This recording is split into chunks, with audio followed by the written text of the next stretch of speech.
Hello guys, welcome back to my channel. In my software development journey, the most interesting period of my life was when I got to write my very first line of code. Why? It was very interesting. Let me tell you guys. Now, I met software developers who really were into writing code, and when I saw them writing code, it really intrigued, it really made ignited this passion in my life, and I was like, yeah, I want to become a software developer. And you know what, guys? I started to learn from them, and I put it into practice, and within no time, guys, boom, I was writing code. Now, in today's video, I will be teaching you about the overall structure of the web page, and soon and very soon you shall be writing your very first line of code. So hello guys, welcome back to my channel. My name is Geshure Maina and I am a software developer.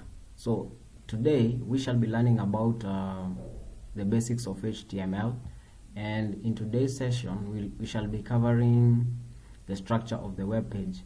Now, as you can see right here in front of me, I have a index.html file.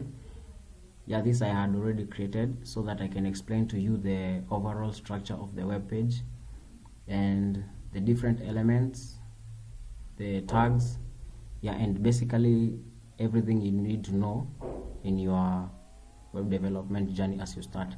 Now, as you can see here, we have the HTML tag.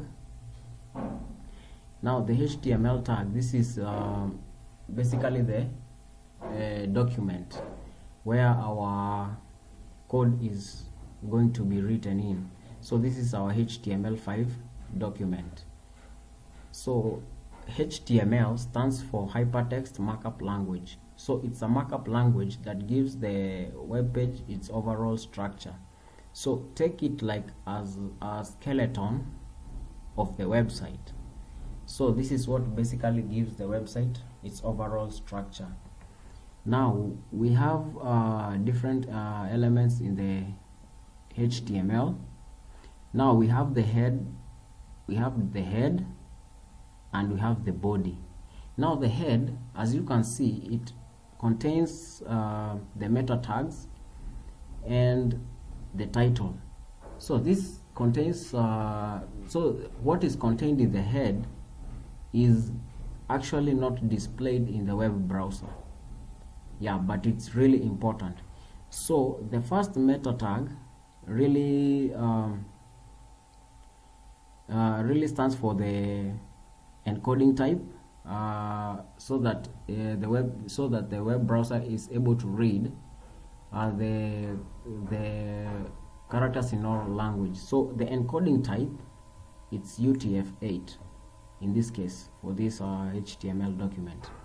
Now the other meta tag is for the viewport. This is actually showing the responsiveness of the web page. Now the title, this is what will be displayed in our web browser as the title of our web page.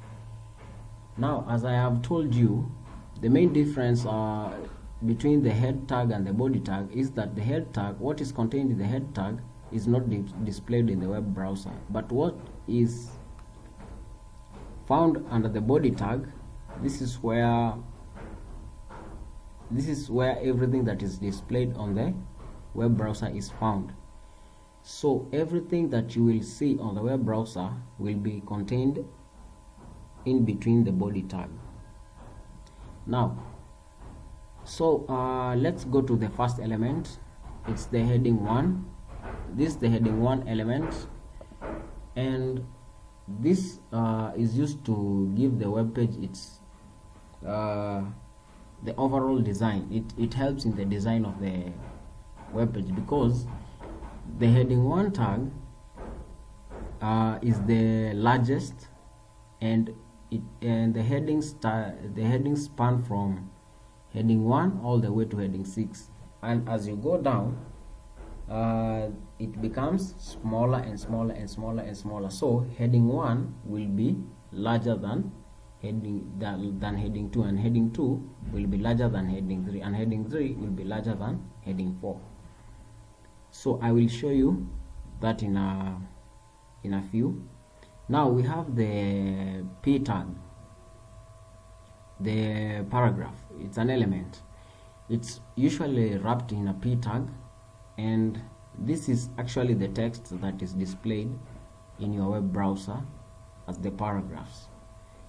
So basically that's a p tag, and there are self-closing elements such as the break line. Now when you want to insert a new line, to start a new line of code, let's say this line is too long and you want to write the next line below it, so we use the br tag.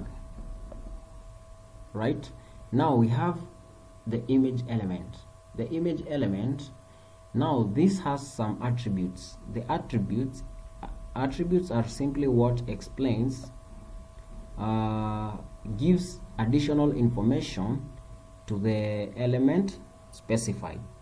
So in this case we will have the src attribute and the alt attribute. So what the src attribute does on the image, on the image tag, on the img tag, is actually points to the source of the image. So I will be showing you how to create images in a few. So the alt tag, the alt attribute usually gives additional information as to which image is that.